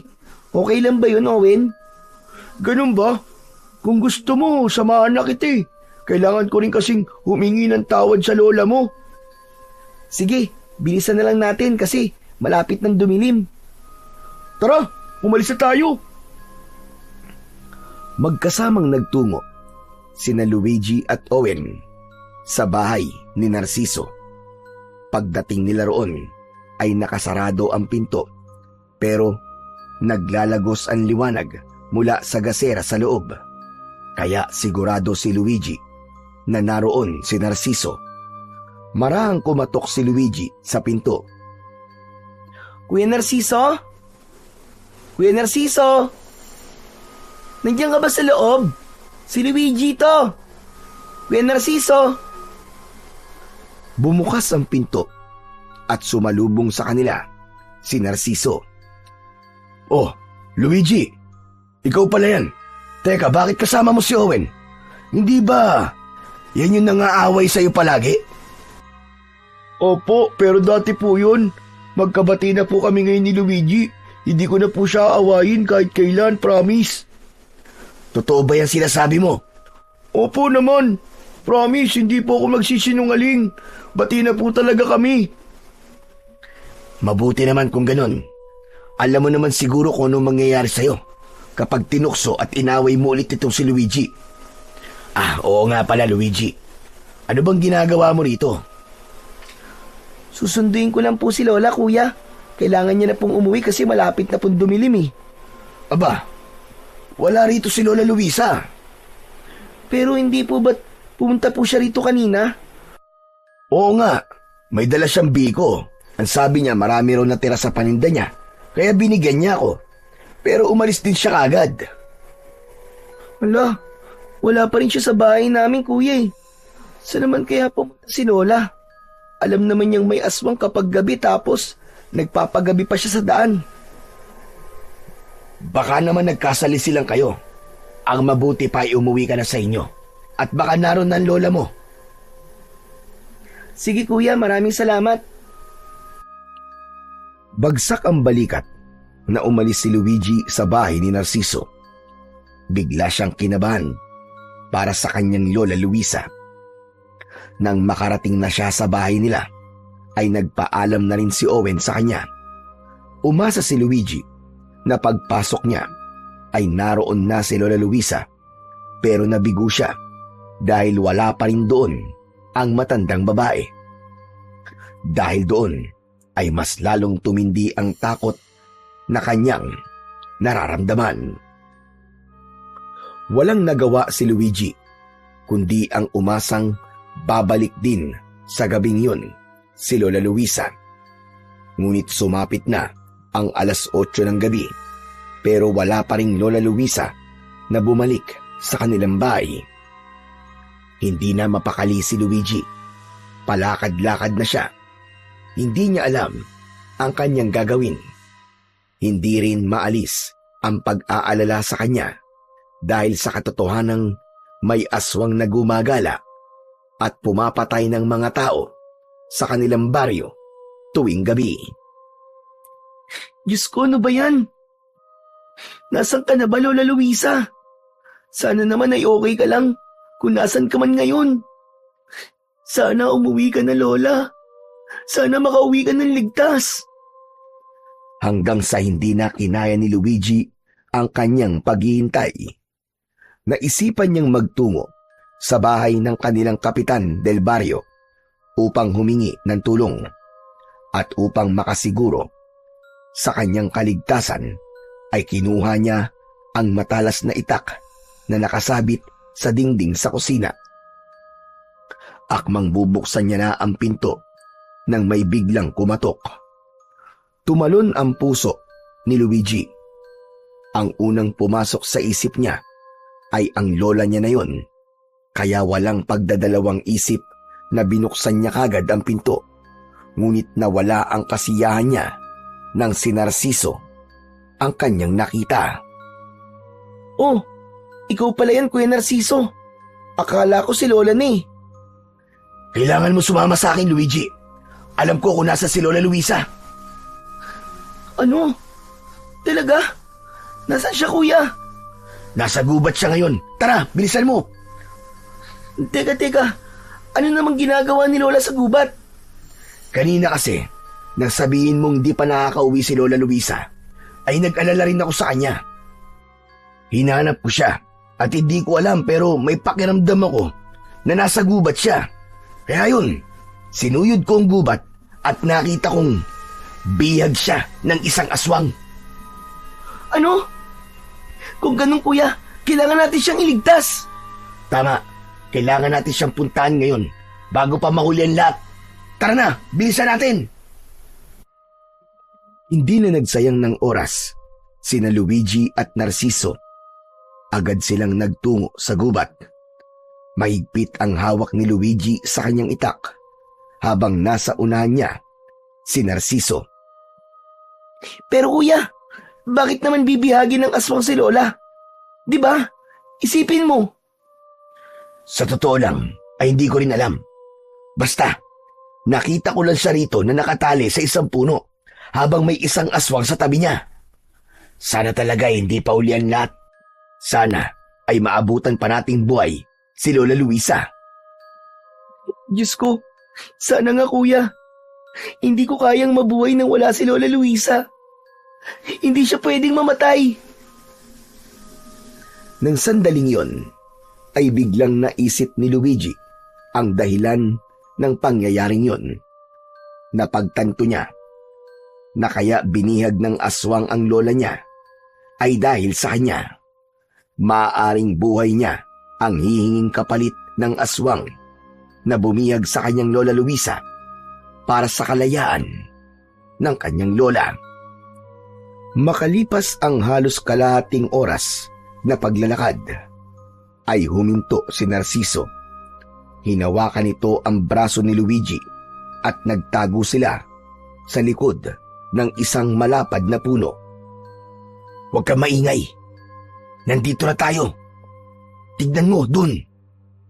Naroon si Lola Luisa." Sinundan ng mga mata ni Luigi ang itinuturo ni Narciso. Labis ang awang lumukob kay Luigi nang makita niya ang kanyang Lola Luisa na patayong nakatali sa isang puno. Nakayuko ang matanda at mukhang nangihina na. May mga kahoy sa harapan nito na may nakasinding apoy. Yun ang nagsisilbing liwanag sa paligid. Kawawa naman ng lola ko. Kailangan natin siyang pakawalan at iligtas siya, kuya. Sandali lang. Huwag tayo magpapadalos-dalos. Baka nasa paligid lang yung aswang. Makiramdam na muna tayo. Pinigilan ni Luigi.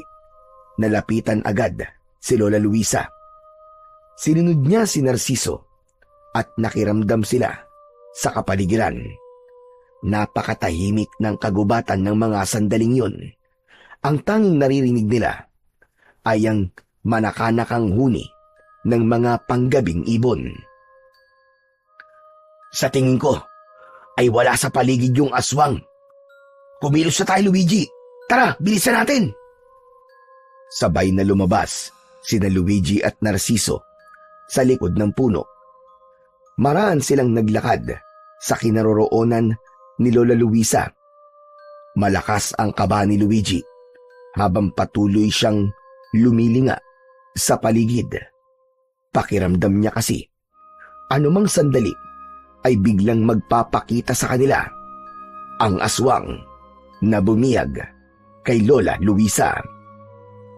Biglang bumilis ang paglalakad ni Narciso, kaya nauna itong makalapit kay Lola Luisa na nakatali sa puno. Huminto muna si Luigi upang tignan ang buong paligid. Nais niyang makasiguro na wala roon ang aswang na maaaring biglang umatake sa kanila.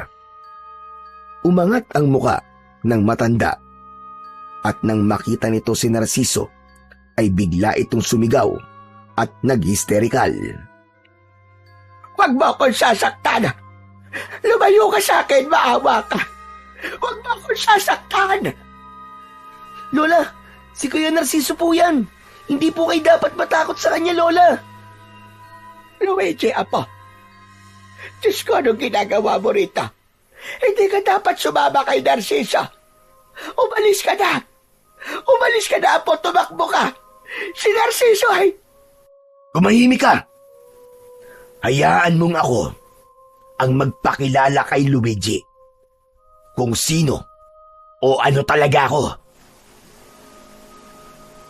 Tumingin si Narciso kay Luigi habang may nakakatakot na ngisi sa mukha nito. Sa isang iglap ay nagbago ito ng anyo. Mula sa pagiging tao ay naging isa itong aswang. Bahagyang napaatras si Luigi sa labis na pagkabigla dahil sa nakakatakot nitong itsura. Teka, sandali. Kuya Narciso, anong ibig sabihin nito? Bakit? Paano ka naging aswang? Hindi mo pa rin ba nauunawaan? Matagal na akong aswang, Luigi. Sadyang nakipaglapit lang ako sa'yo upang mapatay kita. Magiging sagabal ka sa aming mga aswang kapag ikaw ay nasa ustong edad na, dahil ang dugo mo ay pinaghalong dugo ng tao at ng tikbalang. Kaya habang bata ka pa, ay dapat ka nang mamatay. Kung ganun, nilinlang mo kami. Niloko mo kami ni Lola Luisa. Tama ka. Ginawa ko yun para makuha ko sa'yo ang gininto ang buhok ng tikbalang. Dahil alam ko na habang nasa katawan mo yan, ay walang kahit na sino ang makakapanakit sa'yo. Para kang bato. Kaya ngayon, bibigyan kita ng pagkakataon na iligtas ang buhay ng mahal mong lola. Huwag kang makinig sa kanya, Apo. Huwag mong alisin sa katawan mo ang gininto ang buhok ng tikbalang. Hayaan mo na ako mamatay, Apo. Wala na. Wala na ako, Apo. Masaya na ako sa mga nangyari sa aking buhay. Wala na akong hahanapin pa. Pero ikaw, napakabata mo pa para mawala sa mundong ito. Marami pang mangyayari sa iyong magagandang bagay, Apo. Tumakas ka na, iligtas mo na ang sarili mo, Apo. Pero Lola, hindi ko po kayang mabuhay nang wala po kayo. Kaya mo. Kaya mo, Apo. Naniniwala ako na kaya mo. Sige na, umalis ka na rito. Tumakbo ka na. Manahimik kayong dalawa. At ikaw naman, tanda. Ayoko nang marinig ang boses mo. Dahil papatayin talaga kita. Wag! Wag, kuya. Wag mo sasaktan ang lola ko. Parang awa mo na. Wag mo siya sasaktan. Kung gusto mo mabuhay pa ang lola mo, ay sundin mo ang sasabihin ko sa'yo. Alisin mo sa katawan mo ang ginintuang buhok ng tikbalang. Sunugin mo yan sa apoy na nasa iyong harapan. Sige na, sunugin mo na. Luigi, Apo, wag. Sinabi ng tumahimik eh. Huwag mong ubusin ang pasensya ko, tanda. O ngayon, Luigi, kung gusto mong mabuhay pa ang lola mo, ay gawin mo na ang inuutos ko sa'yo. Bilisan mo na! Teka, sandali lang. Gusto ko munang makasiguro na hindi mo sasaktan si Lola kapag sinunod ko ang gusto mo mangyari. Matalino kang bata ka. Sige, hawak mo ang salita ko. Isa pa, wala ka ng ibang pagpipilian, kundi ang sundin ako dahil hawak ko ngayon ang buhay niyong dalawa. Hindi na nagdalawang isip si Luigi. Inalis na nga niya ang ginintuang buhok ng tikbalang na nakatali sa kanyang braso. Dahan-dahan siyang lumapit sa apoy at lumuluhang inilaglag niya yon sa apoy. Mabilis na nilamon ng apoy ang ginintuang buhok ng tikbalang na galing sa kanyang ama na hari ng mga tikbalang. Sa wakas, ngayong wala na sa'yo ang iyong proteksyon, maaari na kitang patayin at napakadali mo talagang linlangin. Inisip mo talaga na bubuhayin ko lola mo dahil sinunod mo ko. Tanga! Pareho ko kayong papatayin. Pero uunahin muna kita, Luigi. Humanda ka na! Mabilis na humakbang ang aswang na si Narciso papunta kay Luigi. Ngunit bago pa ito tuluyang makalapit, ay biglang lumitaw sa harapan ni Luigi ang isang nilalang na may katawan ng isang tao pero ang ulo ay sa kabayo. Nanlaki bigla ang mga mata ni Luigi. Agad niyang naramdaman ang koneksyon nila ng tikbalang na yon. Teka, ikaw ba? Ikaw ba ang tatay ng batang yan? Totoo nga, anak nga siya ng isang tikbalang. Pero kung inaakala mong matatakot ako sa'yo, ay nagkakamali ka, kabayo! Mabilis na tumakbo ang tikbalang papunta kay Narciso. Sinipa nito ang aswang at lumipad yun sa malayo. Habang abala sa laban ang dalawa, ay mabilis naman na nilapitan ni Luigi ang kanyang lola Luisa. Nanginginig ang kanyang mga kamay habang pinapakawalan niya at tinatanggal ang tali ng matanda. Lola! Si tatay po ba yun? Yung nagpakita pong tikbalang? Oo, apo. Siya nga ang iyong ama. Siya nga si Amaron. Nang mapalaya na ni Luigi ang kanyang lola Luisa, ay sabay silang nagtago sa likod ng isang makapal na ugat ng malaking puno. Hindi nila inalis ang tingin sa nagaganap na laban. Nakita nilang unti-unting napagod si Narciso, habang si Amaron ay patuloy na nagpapakita ng lakas nito na tila walang hangganan. Sumugod si Narciso sa tikbalang at sinalubong naman ito ni Amaron ng malakas na sipa. Tumilapon uli ang aswang at bumagsak ng ilang ulit na pasadsad sa lupa. Duguan na si Narciso at halos hindi na makagalaw. Dinampot ni Amaron ang isang sanga at buong puwersa nito yung itinarak sa leeg ng aswang. Sandali pang gumalaw ang katawan ni Narciso na parabang sinusubukan pa nitong lumaban, pero sa huli ay tuluyan na itong nalagutan ng hininga. Ligtas na tayo, Lola! Napatay na ni tatay ang aswang! Biglang tumingin ang tikbalang sa kanila. Imbis na matakot, ay pagkasabik ang naramdaman ni Luigi. Hindi siya makapaniwala na abot kamay na niya ang kanyang ama na hari ng mga tikbalang. Dahan-dahan siyang lumapit kay Amaron habang nakahawak si Lola Luisa sa kanyang kamay. Ikaw po ba si Amaron?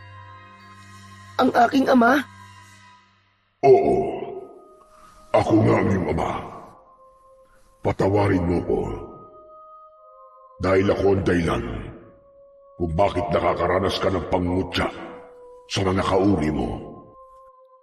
Hindi na nagsalita si Luigi at mahigpit niyang niyakap si Amaron.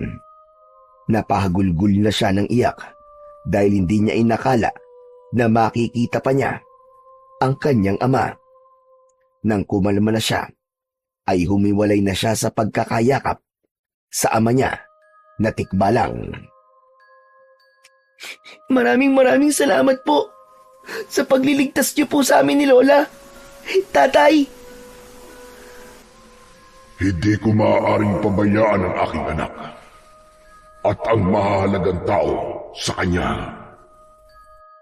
Pero, tatay, gusto ko lang pong malaman, kukunin niyo na po ba ako? Isasama niyo na po ba ako sa mundo niyo? Hindi, anak. Hindi kita kukunin. Batid ko na ang mundo mo ay ang mundo ng mga tao. Dito ka nararapat kasama ang lola mo at ang mga taong nagmamahal sa iyo. Matapos yung sabihin ni Amaron, ay kumuha ito ng ilang hibla ng buhok mula sa ginintoang buhok nito. Hinawakan nito ang braso ni Luigi at itinali nito roon ang kanyang buhok. Dahil ako na ang nagtali ito sa iyo, ay hindi na ito maaalis sa iyong katawan. Wala nang apoy ang kaya itong sunugin. Ito ang iyong panibagong proteksyon, anak. Gamitin mo ito kung may kasamaan pa darating. At tandaan mo, Luigi, anak, darating ang araw na lalabas ang kakaibang kakayahan na taglay mo bilang ikaw ay aking anak. Hindi na ako makapaghintay na masaksihan ang kabayanihang gagawin mo sa hinaharap, aking anak. Humakbang paatras si Amaron at unti-unti itong naglaw sa kadiliman ng gubat. Naiwan si Luigi na luwaan sa tabi ni Lola Luisa, pero masaya siya dahil sa wakas ay nakausap na niya ang kanyang tatay na isang hari ng mga tikbalang. Mula nang mamatay si Narciso ay tuluyan ng tumigil ang pag-atake ng aswang sa buong baryo. Ngunit sa kabila ng lahat, inilihim pa rin ni na Luigi at Lola Luisa ang katotohanan tungkol sa pinagmulan ng apo niyang si Luigi. Alam nilang hindi pa handa ang baryo nila na tanggapin ang ideya na si Luigi ay totoong anak talaga ng isang tikbalang. At sa mga lumipas na mga araw, ay hindi na maikubli ni Luigi ang pananabik sa pagsapit ng araw na tumungtong na siya sa edad kung saan lalabas ang kanyang kakaibang kakayahan. Napagtanto niya rin na hindi mahalaga kung saan siya nanggaling o ano o kung sino ang kanyang mga magulang. Ang pinakamahalaga ay ang pagpili niya sa kabutihan kahit pa hindi naging mabuti sa kanya noon ang mundo at ang ilang mga taong nakapaligid sa kanya. Para sa kanya, ang kabutihan ang dapat na maghari sa mundo. Naniniwala siya na kapag kabutihan ang iyong itinanim, ay kabutihan din ang iyong aanihin. At nakahanda si Luigi sa anumang uri ng aswang na nagbabadyang sumalakay sa kanilang baryo. Hindi niya hahayaan na may aswang na mananakit pang muli sa kanyang lola at sa kanyang mga kababaryo. Nakahanda siyang ipagtanggol ang lahat bilang anak ng hari ng mga tikbalang para sa katahimikan at ikakapayapa ng lahat.